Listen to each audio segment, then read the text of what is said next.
Las buenas noticias del Evangelio no pueden darnos consuelo si no entendemos de qué hemos sido salvados. Y el apóstol Pablo aquí, haciendo un resumen de varios salmos y de un pasaje de Isaías 59, nos explica la condición miserable y de pecado de la humanidad. Nos explica cómo nuestra rebelión en contra de Dios nos ha llenado de un odio asesino contra Dios y contra nuestros semejantes, y que ese odio asesino es lo que hace que seamos injustos, y que por la falta de temor a Dios entonces somos capaces de hacer las peores cosas.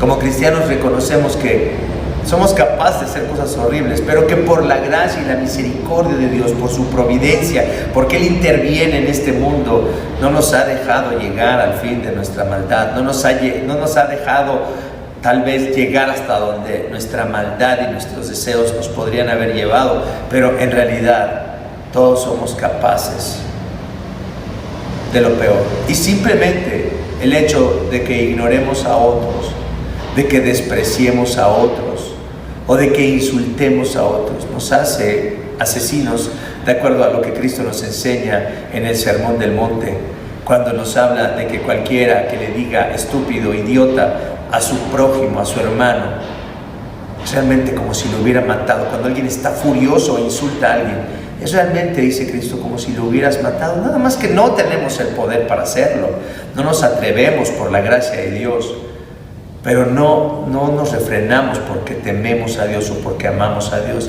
sino más bien porque tememos las consecuencias de nuestras acciones, el castigo, la cárcel, la vergüenza pública. Pero en realidad el apóstol Pablo, en este texto en el que él está predicándoles, como recordamos en la epístola a los Romanos, a judíos y a gentiles que están en la iglesia en Roma, y les dice: todos ustedes, todos, judíos y gentiles, todos se han descarriado, todos están en rebelión en contra de Dios, y todos son capaces de hacer lo malo, y de hecho lo hacen. Entonces, cuando comprendemos que nuestro pecado es mucho más horrible de lo que pensamos, y que nuestra condición es de miseria espiritual, entonces podemos empezar a aquilatar lo que Cristo ha hecho por nosotros. Pensando en esta condición miserable, encontré este pequeño texto de un sermón de George Whitefield, que fue un evangelista británico que predicó en Inglaterra y en los Estados Unidos a principios del siglo XVIII, y que explica la condición humana caída, la miseria humana. Fíjense lo que dice George Whitefield. Dice: para que puedas hallar la paz con Dios, no solamente debes arrepentirte de los pecados de tus acciones y de tu propia naturaleza, es decir, de lo malo que ves en ti, sino también de tu vana confianza en tus mejores obras y acciones. La persona que no ha puesto su confianza en Cristo pone su esperanza en buenas obras, que delante de Dios son solo trapos de inmundicia, y que Dios no puede aceptar, y que nunca pueden ser el motivo del favor divino. George Whitefield está diciendo: la condición humana es tan miserable que aún las cosas buenas que creemos que nos pueden ganar el favor de Dios, en realidad delante de Dios son trapos de inmundicia, son cosas aborrecibles que no pueden justificarnos, que no pueden hacer que Dios nos acepte y que Dios nos perdone, porque hasta lo mejor que hacemos proviene de un corazón que está corrompido por el pecado. No puedes tener a Cristo como tu único consuelo si no entiendes de lo que has sido salvado. Entonces, ¿cómo encontramos, cómo aprendemos a hallar nuestro consuelo en Cristo? Primero, entendiendo cuán grandes son nuestros pecados y nuestra condición miserable. Y el segundo punto que debemos conocer es: ¿de qué manera soy librado de todos mis pecados y mi miseria?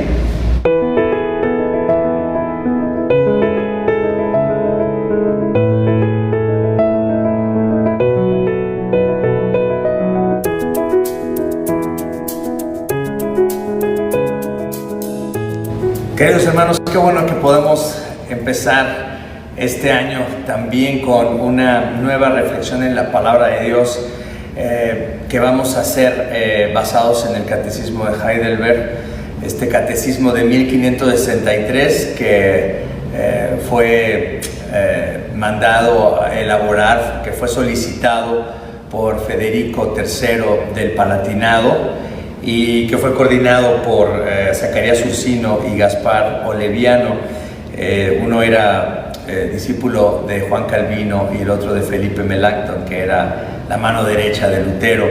Así es que estos dos hombres coordinaron este trabajo maravilloso que fue publicado en 1563, y de las 129 preguntas que hay en el catecismo fueron ordenadas de tal manera que esas 129 preguntas se pueden estudiar en 52 domingos, en 52 semanas, y así más o menos vamos a seguir esa línea de estudio para este año.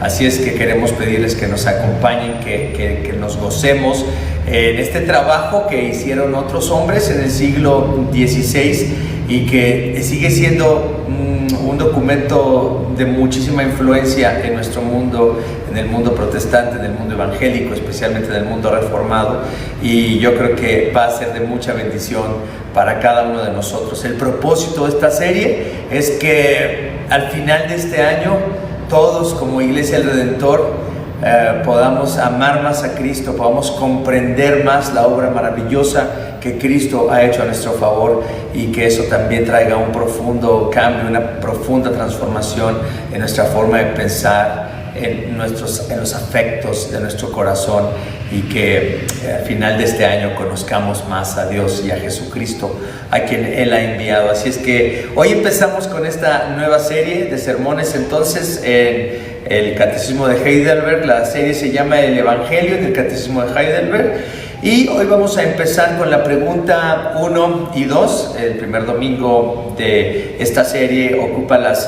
preguntas 1 y 2. Y la pregunta es: ¿cuál es tu único consuelo tanto en la vida como en la muerte?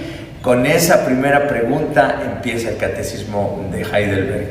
Y el texto con el que vamos a iniciar esta reflexión está en Romanos 14, versículos del 7 al 9. Romanos, capítulo 14, versículos del 7 al 9. Acompáñenme en esta lectura. Dice así: porque ninguno de nosotros vive para sí mismo, ni tampoco muere para sí. Si vivimos, para el Señor vivimos, y si morimos, para el Señor morimos. Así pues, sea que vivamos o que muramos, del Señor somos. Para esto mismo murió Cristo y volvió a vivir, para ser Señor tanto de los que han muerto como de los que aún viven. Esta es la palabra del Señor.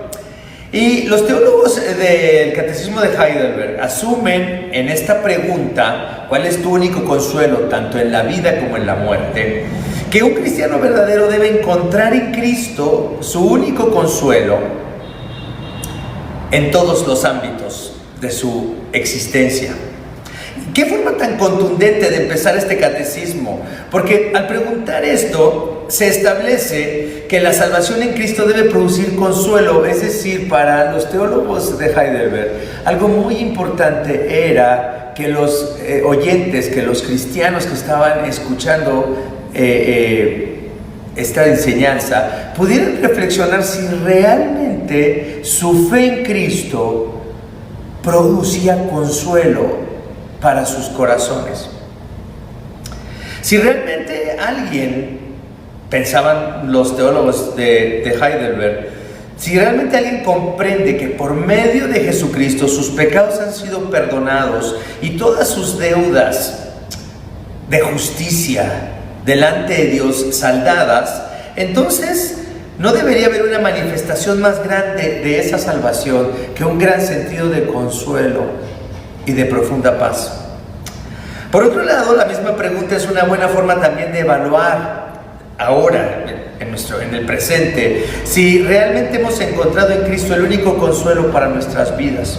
La pregunta que debemos responder esta mañana es si realmente nuestro único consuelo proviene de sabernos comprados por la sangre de Cristo, justificados por su obediencia y perdonados en la cruz, o si todavía estamos buscando en las cosas de este mundo, en algo de este mundo, el consuelo para nuestras almas. El apóstol Pablo explica en este texto que acabamos de leer de Romanos 14, versículos del 7 al 9, que un cristiano no puede vivir para sí mismo y tampoco puede morir para sí mismo. ¿Qué significa esto que el apóstol Pablo nos dice? Que si vivimos para el Señor vivimos y que si morimos para el Señor morimos.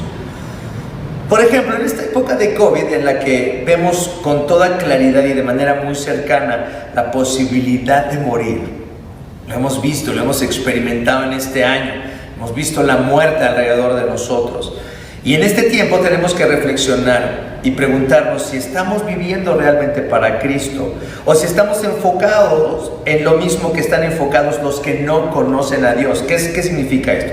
Realmente tu vida, tu trabajo, tu matrimonio, tu familia, tu dinero, tu tiempo, la forma en la que te relacionas con los demás está guiada por esa identidad en Cristo. Es decir, porque te sabes que eres comprado, adoptado, recibido en la familia de Dios y que le perteneces a Dios, y al saberte identificado con Cristo, unido a Cristo de esa manera, realmente toda tu vida la percibes y la utilizas y la experimentas y la vives en relación a esa fe puesta en Cristo.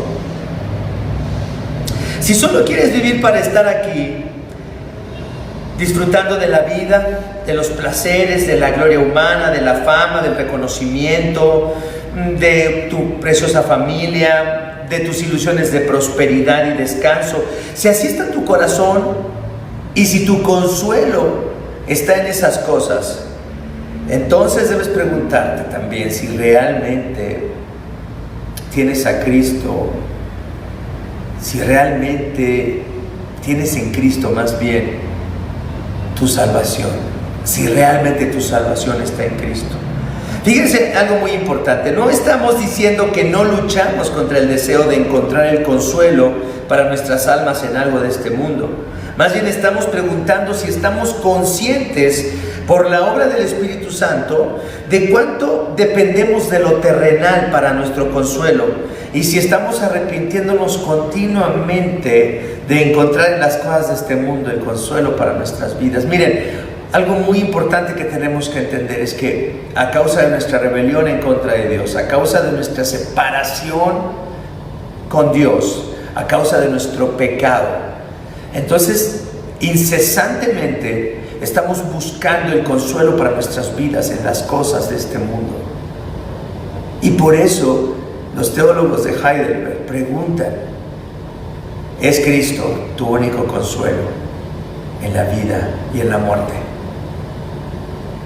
Tenemos que reflexionar profundamente en esta pregunta tan sencilla, pero tan importante, tan vital para la fe cristiana.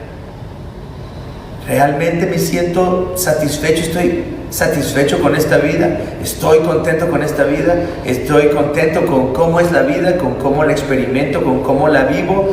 Mi matrimonio me satisface, mis hijos me satisfacen, mi trabajo me satisface, mi salud me satisface, mis posesiones me satisfacen. Todo lo que hay en esta vida y todo lo que esta vida me ofrece, realmente encuentro una gran satisfacción aquí. ¿Estoy satisfecho con esta vida? Qué peligroso que nos hallemos muy satisfechos con esta vida. Y qué difícil y qué duro es también el no sentirnos satisfechos con lo que hay en este mundo. Y qué difícil tener que reconocer constantemente nuestra condición caída y nuestra continua rebelión en contra de Dios, y que el reconocimiento de nuestro pecado y de nuestra rebelión en contra de Dios estén produciendo dolor constantemente en nosotros. Que al darnos cuenta de nuestros deseos, que al darnos cuenta de lo que realmente anhelan nuestros corazones, nos demos cuenta de que realmente no deseamos a Dios sobre todas las cosas, de que no amamos a Dios sobre todas las cosas, de que no amamos a nuestro prójimo sobre todas las cosas, y que al darnos cuenta de esa naturaleza caída, estemos constantemente en un conflicto, en una lucha entre el deseo de agradar a Dios, de agradar a su santidad, y ver nuestra miseria y nuestra condición, nuestro profundo odio por Dios y por nuestro prójimo, y cómo fallamos en amar continuamente a Dios y a los que nos rodean. Entonces el cristiano verdadero está en ese conflicto entre querer hallar en las cosas de este mundo la satisfacción y el consuelo para su corazón, y hallar en Cristo la medicina para ese dolor. Hoy debemos preguntarnos: ¿para qué quieres estar vivo? ¿Para qué vives? Y de la misma manera, cuando el apóstol dice que si morimos, morimos para el Señor, entonces debemos pensar si nuestras ideas acerca de la muerte han cambiado tanto ya por el conocimiento de Cristo, por el consuelo que Cristo nos da, que no tememos morir como los que no conocen a Dios. Realmente este tiempo de esta pandemia nos ha hecho pensar a muchos de nosotros si realmente anhelamos la vida venidera, si realmente anhelamos la presencia de Dios y el consuelo que recibiremos en su presencia. También a lo que me refiero no es que los cristianos no anhelamos la muerte como el que quiere suicidarse, como el que quiere terminar con todos sus sufrimientos de manera egoísta, de manera mezquina. No estoy hablando de eso. Más bien, debemos de pensar si anhelamos la presencia del Señor y no tememos que nuestras vidas terminen pronto, porque sabemos que nuestras vidas le pertenecen a Cristo, y que en su presencia hallaremos el deleite que estamos buscando, seremos consolados y seremos satisfechos como nada en este mundo puede satisfacernos. Estas palabras del apóstol Pablo que acabamos de leer: si vivimos, para el Señor vivimos, y si morimos, para el Señor morimos, sea que vivamos o que muramos, del Señor somos. Estas palabras son las que inspiraron a los teólogos de Heidelberg la pregunta: ¿cuál es tu único consuelo en la vida y en la muerte? El catecismo dice que ese consuelo que deberíamos experimentar proviene de saber esto. Fíjense, y está en primera pregunta, en primera persona singular. ¿Por qué debo recibir consuelo al saberme salvado por Cristo? Dice: porque sé que no me pertenezco a mí mismo, sino que pertenezco en cuerpo y alma, en la vida y en la muerte, a mi fiel Salvador Jesucristo, quien pagó por completo todos mis pecados con su preciosa sangre y me ha liberado de la tiranía del diablo. Es decir, la salvación en Cristo implica que yo me reconozca como propiedad de Cristo, comprado con su preciosa sangre, liberado del poder de la muerte y del pecado, del poder del diablo, del mentiroso, de aquel que está en rebelión en contra de Dios y que quiere arrastrarnos en su rebelión para que nos opongamos al Señor. Esta afirmación doctrinal del catecismo de Heidelberg proviene de dos textos claves. Primero, el de la primera epístola del apóstol Pedro, capítulo 1, versículos 18 al 19, que dice así: como bien saben, ustedes fueron rescatados de la vida absurda que heredaron de sus antepasados. El precio de su rescate no se pagó con cosas perecederas como el oro o la plata, sino con la preciosa sangre de Cristo, como de un cordero sin mancha y sin defecto. ¿Qué dice el apóstol Pedro? Y que es parte de esta reflexión que hacen los teólogos de Heidelberg. ¿Qué es lo que nos está diciendo el apóstol Pedro? Que que Cristo nos ha salvado de vivir una vida absurda, vana, sin un propósito real.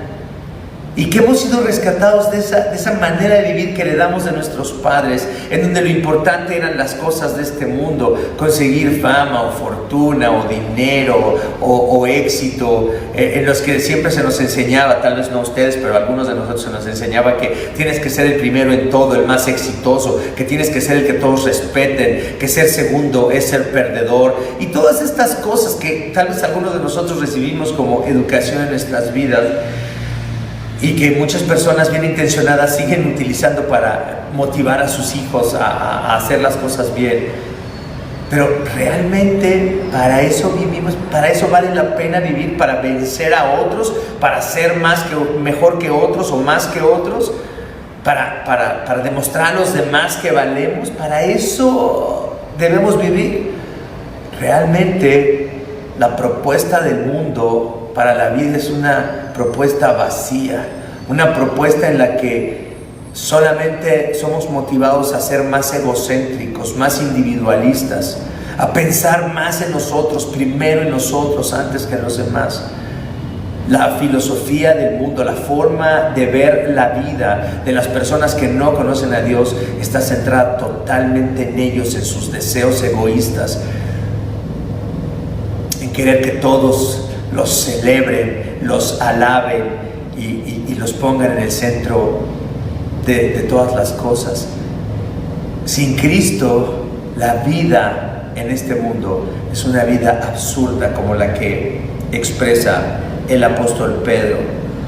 Y el precio de nuestro rescate, dice Pedro, no se pagó con cosas perecederas como el oro o la plata, sino con la preciosa sangre de Cristo, de un cordero sin mancha y sin defecto, como requería la ley de Moisés, que solamente la sangre de un cordero sin defecto pudiera limpiar momentáneamente del pecado a los que ofrecían los sacrificios. Pero ahora Cristo, con un solo sacrificio, como dice el autor del Epístola a los Hebreos, nos ha hecho perfectos para siempre y nos está santificando. Nos está cambiando nuestra forma de ver la vida para dejar de buscar un consuelo para nuestro dolor en las cosas de este mundo y encontrarlo en Cristo. Y el otro texto que también utilizan en su reflexión los teólogos de Heidelberg es Hebreos capítulo 2, versículos 14 al 15. Hebreos capítulo 2, versículos 14 y 15, y dice así: por tanto, ya que ellos son de carne y hueso, Él también compartió esa naturaleza humana. ¿Quiénes son de carne y hueso? Aquellos a los que Cristo vino a salvar por medio de su sacrificio. Dice, Él también, es decir, Cristo, compartió esa naturaleza humana para anular mediante la muerte al que tiene el dominio de la muerte, es decir, el diablo. Dios había dejado hasta ese momento en el que vino Cristo que el diablo se enseñoreara sobre la muerte. Y dice, y librar a todos los que por temor a la muerte estaban sometidos a esclavitud durante toda la vida. Es decir, el autor de la epístola a los Hebreos nos recuerda que sin Cristo, que sin la salvación en Cristo, no podemos más que temer la muerte, porque la muerte estaba en manos del diablo. O sea, es decir, a la muerte había que temerle porque realmente es la destrucción, es el castigo eterno, la muerte sin Cristo. Eso significa la muerte sin Cristo, estar separados de Dios y sufrir nuestra condición miserable por la eternidad. El miedo a la muerte es algo natural y es una manifestación de la corrupción del mundo y de nuestras personas al estar separados de Dios. Y dice el autor de la Epístola de los Hebreos, y ese temor a la muerte que vemos en todas las culturas del mundo era una esclavitud. La esclavitud de no querer morir, la esclavitud de querer llevarnos nuestras posesiones a la tumba como los faraones egipcios.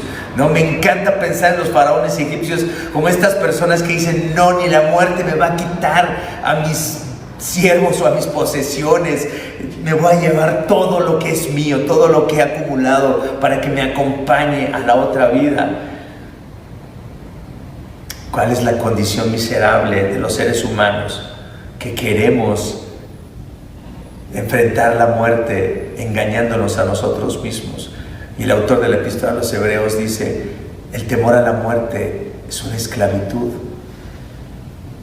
Pero creo que también muchas personas que confiesan la fe evangélica, es decir, la fe en la Escritura, en la Biblia y la fe en Jesucristo como Señor y su Salvador, muchas personas que confiesan de esta manera su fe, que parecen cristianos, en realidad siguen esclavizados a ese temor de morir y viven como si lo más importante, lo máximo que tienen es esta vida, y se aferran a esta vida de una manera que nos debe hacer pensar si realmente esas personas han encontrado en Cristo el consuelo para la vida y para la muerte, si realmente viven para Cristo y mueren para Cristo. He conocido a personas no creyentes que aceptan más la inminencia y la realidad de la muerte, la aceptan con más tranquilidad y la aceptan sin tanto temor como muchas personas que son cristianas y que quieren extender esta vida a lo máximo. Nos ha librado Cristo de esta esclavitud, del temor a la muerte. ¿De verdad anhelamos de una manera santa la presencia de nuestro Salvador y la liberación de nuestra condición caída? ¿De verdad anhelas el día en el que ya no tengas más vergüenza, ni temor, ni frustración, ni enojo, ni dolor? ¿Realmente anhelas esa vida que sabes que está en Cristo? ¿O todavía sientes que hay mucho que perder si te mueres hoy? ¿Cómo está tu vida hoy? ¿Cómo está tu corazón hoy? ¿Realmente has hallado en Cristo tu único consuelo en la vida y en la muerte? Y la segunda pregunta del catecismo nos explica cómo podemos encontrar ese consuelo en Cristo para la vida y para la muerte. Dice la segunda pregunta: ¿qué debes saber para vivir y morir en el gozo de esta consolación? ¿Qué debes saber? ¿Qué debes reconocer? ¿En qué debes reflexionar para vivir y morir en el gozo de esa consolación en Cristo? Primero, ¿qué dice el catecismo? Lo primero que debo saber es cuán grandes son mi pecado y mi miseria. Es decir, para que realmente podamos hallar nuestro consuelo en Cristo, dicen los teólogos de Heidelberg, lo primero que debes entender es tu condición miserable. Cuán grande es tu pecado y tu miseria. Y en Romanos capítulo 3, versículos 10 al 18, el apóstol Pablo nos recuerda la condición humana caída, nos recuerda cómo somos en realidad. Romanos capítulo 3, versículos del 10 al 18 dice: no hay uno solo justo, ni siquiera uno. No hay nadie que entienda, nadie que busque a Dios. Todos se han descarriado, a una se han corrompido. No hay nadie que haga lo bueno, no hay uno solo. Todos estamos incluidos en estas afirmaciones. Su garganta es un sepulcro abierto, con su lengua profieren engaños. Veneno de víboras hay en sus labios, llena está su boca de maldiciones y de amargura. Veloces son sus pies para ir a derramar sangre. Dejan ruina y miseria en sus caminos y no conocen la senda de la paz. No hay temor de Dios delante de sus ojos. Las buenas noticias del Evangelio no pueden darnos consuelo si no entendemos de qué hemos sido salvados. Y el apóstol Pablo aquí, haciendo un resumen de varios salmos y de un pasaje de Isaías 59, nos explica la condición miserable y de pecado de la humanidad. Nos explica cómo nuestra rebelión en contra de Dios nos ha llenado de un odio asesino contra Dios y contra nuestros semejantes, y que ese odio asesino es lo que hace que seamos injustos y que por la falta de temor a Dios, entonces somos capaces de hacer las peores cosas.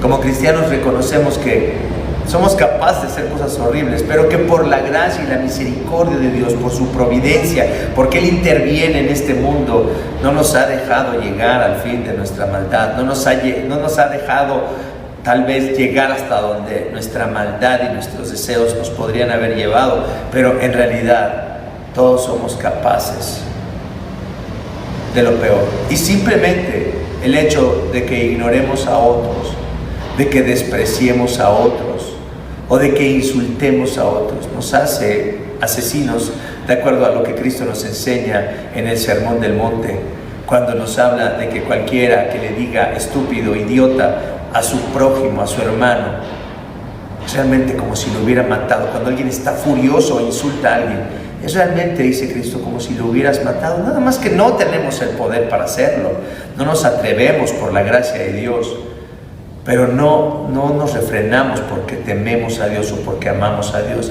sino más bien porque tememos las consecuencias de nuestras acciones, el castigo, la cárcel, la vergüenza pública. Pero en realidad el apóstol Pablo, en este texto en el que él está predicándoles, como recordamos en la epístola a los Romanos, a judíos y a gentiles que están en la iglesia en Roma, y les dice: todos ustedes, todos, judíos y gentiles, todos se han descarriado, todos están en rebelión en contra de Dios y todos son capaces de hacer lo malo, y de hecho lo hacen.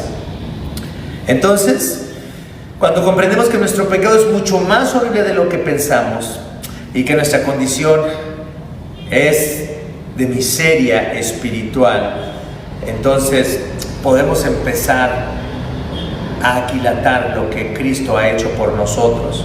Pensando en esta condición miserable, encontré este pequeño texto de un sermón de George Whitefield, que fue un evangelista británico que predicó en Inglaterra y en los Estados Unidos a principios del siglo XVIII, y que explica la condición humana caída, la miseria humana. Fíjense lo que dice George Whitefield. Dice: para que puedas hallar la paz con Dios, no solamente debes arrepentirte de los pecados de tus acciones y de tu propia naturaleza, es decir, de lo malo que ves en ti, sino también de tu vana confianza en tus mejores obras y acciones. La persona que no ha puesto su confianza en Cristo pone su esperanza en buenas obras, que delante de Dios son solo trapos de inmundicia y que Dios no puede aceptar y que nunca pueden ser el motivo del favor divino. George Whitefield está diciendo: la condición humana es tan miserable que aún las cosas buenas que creemos que nos pueden ganar el favor de Dios, en realidad delante de Dios son trapos de inmundicia, son cosas aborrecibles que no pueden justificarnos, que no pueden hacer que Dios nos acepte y que Dios nos perdone, porque hasta lo mejor que hacemos proviene de un corazón que está corrompido por el pecado. No puedes tener a Cristo como tu único consuelo si no entiendes de lo que has sido salvado. Entonces, ¿cómo encontramos, cómo aprendemos a hallar nuestro consuelo en Cristo? Primero, entendiendo cuán grandes son nuestros pecados y nuestra condición miserable. Y el segundo punto que debemos conocer es: ¿de qué manera soy librado de todos mis pecados y mi miseria? Debemos de responder a esta pregunta: ¿de qué manera Dios me ha librado de mi pecado y de mi miseria? Y en Efesios capítulo 1 versículos 5 al 7 leemos esto. Efesios capítulo 1 versículos del 5 al 7 dice así: en amor nos predestinó, Dios nos predestinó para ser adoptados como hijos suyos por medio de Jesucristo, según el buen propósito de su voluntad, para alabanza de su gloriosa gracia que nos concedió en su amado, es decir, en Cristo, En Él, en Cristo, tenemos la redención mediante su sangre, el perdón de nuestros pecados. ¿De qué manera soy librado de todos mis pecados y de mi miseria? ¿De qué manera?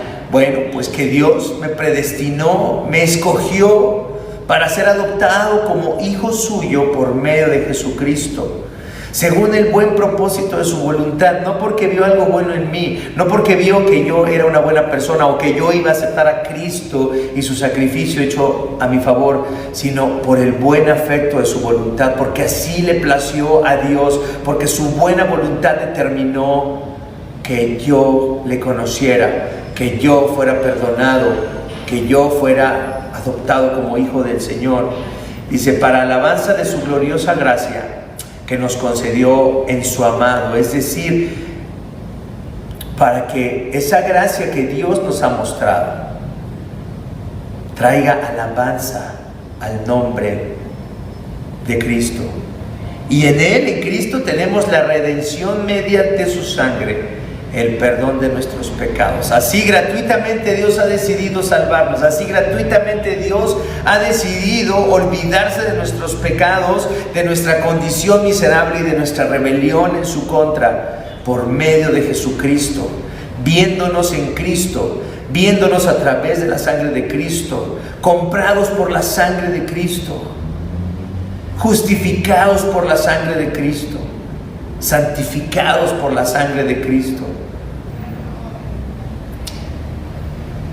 Y en Hechos capítulo 4 verso 12 también recordamos estas palabras que predicó el apóstol Pedro ahí en Jerusalén, cuando les recuerda a los judíos estas promesas de salvación, donde dice: de hecho en ningún otro, es decir, hablando de Jesucristo, en ningún otro hay salvación, porque no hay bajo el cielo otro nombre dado a los hombres mediante el cual podamos ser salvos. El apóstol Pedro les dice a todos esos judíos: no hay salvación fuera de Cristo, no hay bajo el cielo otro nombre dado a los hombres mediante el cual podamos ser salvos. Dios ha provisto un Salvador, que es Cristo Jesús. Un cordero que fue inmolado, un cordero perfecto y sin mancha que fue inmolado para el perdón de nuestros pecados. Esa es la forma en la que Dios ha provisto que seamos salvados de nuestro pecado y de nuestra condición miserable. Solamente comprendiendo esta gracia, solamente comprendiendo la gravedad de tu condición, tu incapacidad de vencer tu condición miserable, y viendo este regalo maravilloso, precioso que Dios nos hace por medio de su Hijo, es que podemos empezar a hallar el consuelo que necesitamos en esta vida y en la muerte. Un cristiano no cree en Cristo porque le hace milagritos, como cuando éramos católicos, ¿no? Porque nos echa la mano, o porque la historia de Cristo y el Evangelio es muy inspirador. No creemos en Cristo porque sentimos que su historia es inspiradora, un símbolo de sacrificio y de amor. No, ni porque nos echa la mano. No, creemos en Cristo porque necesitamos que alguien nos salve de nuestro pecado, que alguien tenga misericordia de nosotros y nos haga libres de esa condición que no podemos vencer de ninguna manera.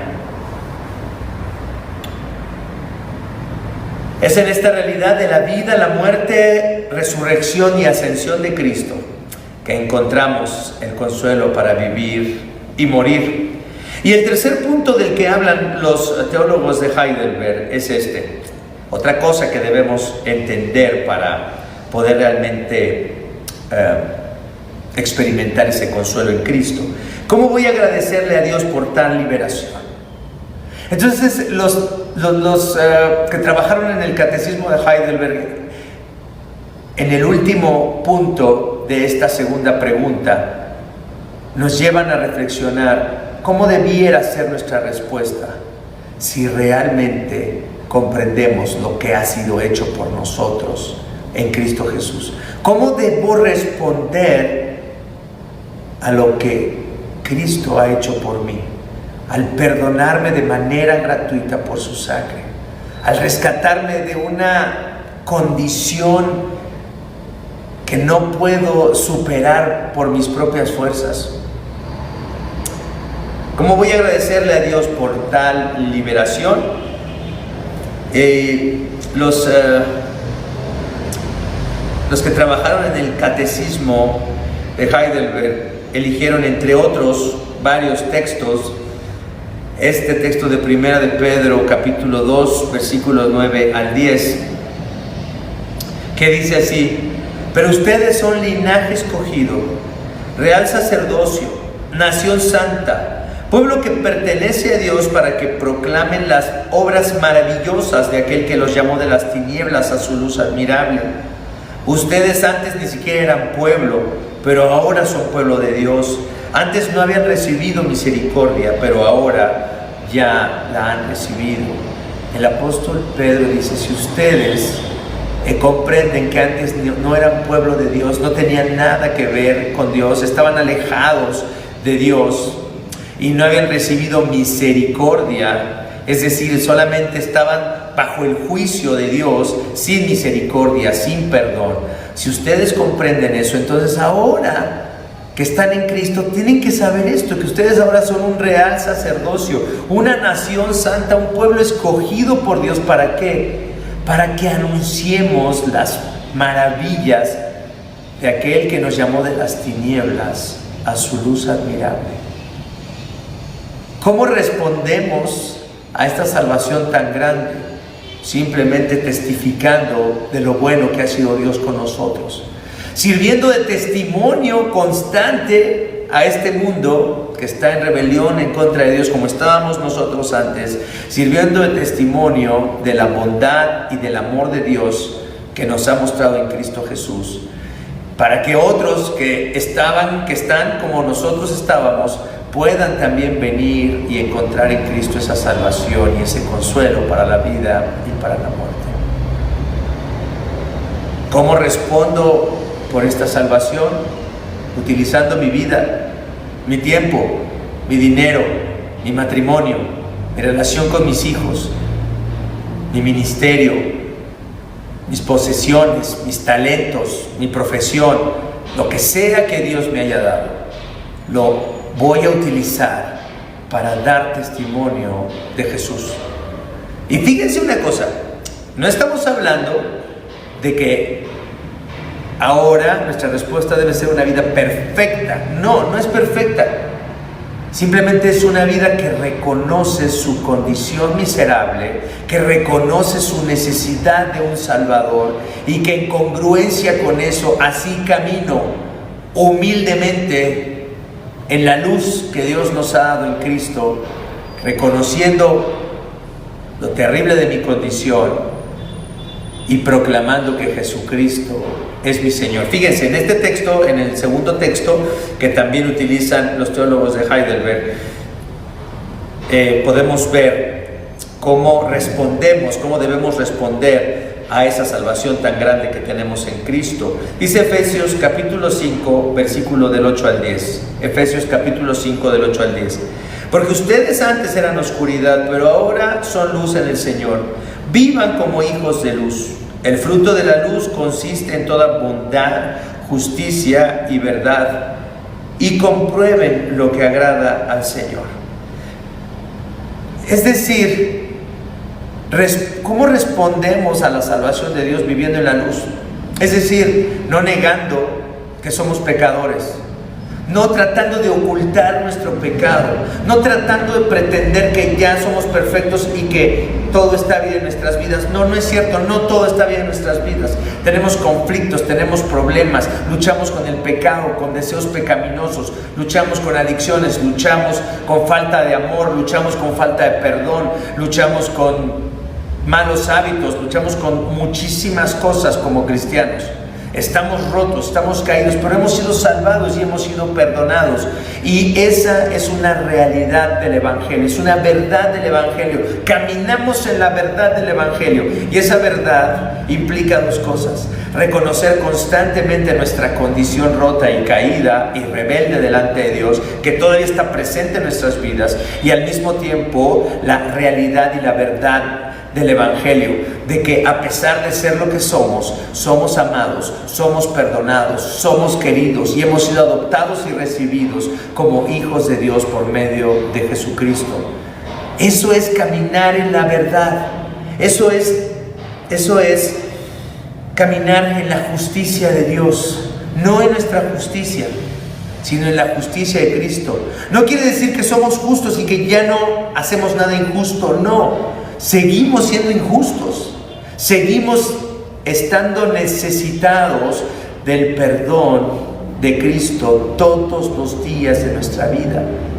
Esa es la justicia y la verdad del Evangelio en la que tenemos que caminar. Estamos comprometidos a no olvidarnos de esas dos cosas, que son una realidad, que somos tremendos pecadores, pero que Cristo es un grandioso Salvador, que nuestro pecado es grandísimo, pero que la misericordia y el amor de Cristo por nosotros es mayor que nuestro pecado.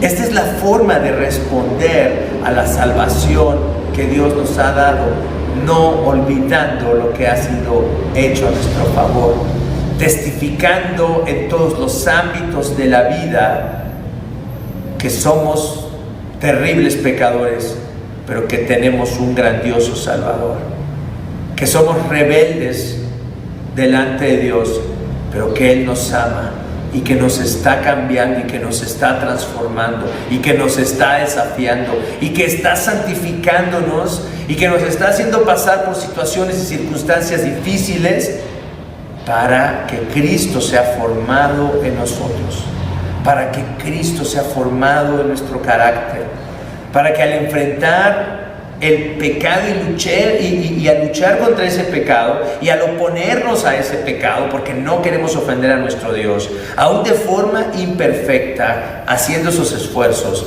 no creemos que esos esfuerzos son los que nos ponen en una buena relación con Dios, sino la sangre derramada por Jesucristo en la cruz del Calvario. Eso es lo que me pone en una buena relación con Dios, pero también eso es lo que me motiva a luchar contra mi pecado, contra todo aquello que se opone a la voluntad de Dios, al deseo que Dios tiene de que seamos santos.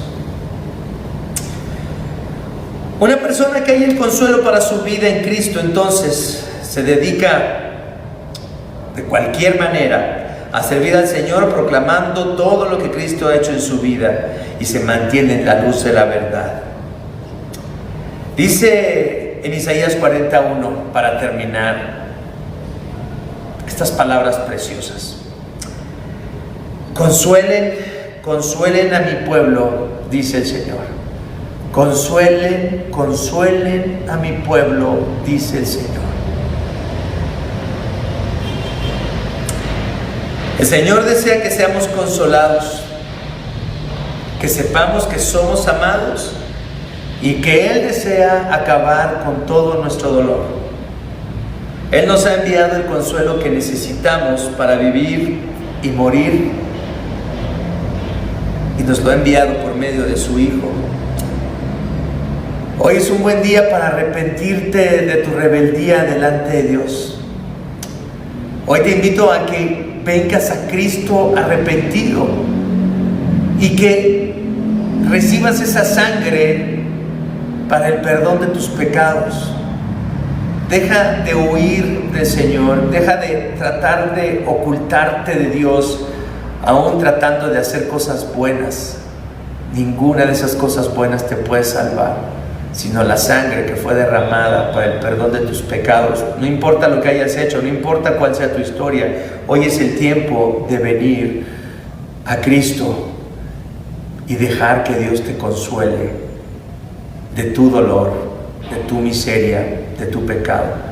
Y si ya eres un cristiano, también es un buen día para pensar si realmente Cristo es tu único consuelo en la vida y en la muerte. Y si no es así, si hay algo en esta vida que es tu consuelo, entonces hoy es un buen día para arrepentirte de esa actitud idolátrica, renunciar a aquello en lo que has puesto tu esperanza y tu consuelo y venir a Cristo, el único que de verdad puede consolarnos.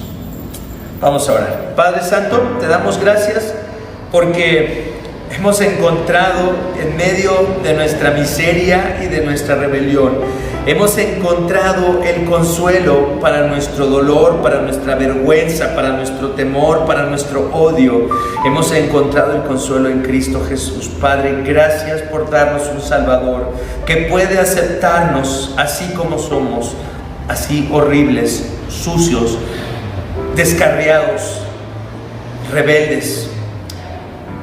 Gracias por darnos un Salvador que puede comprendernos, que puede comprender nuestra miseria y que así tiene misericordia de nosotros. Señor, en esta hora recibimos otra vez la misericordia que nos has dado por medio de tu Hijo Jesucristo.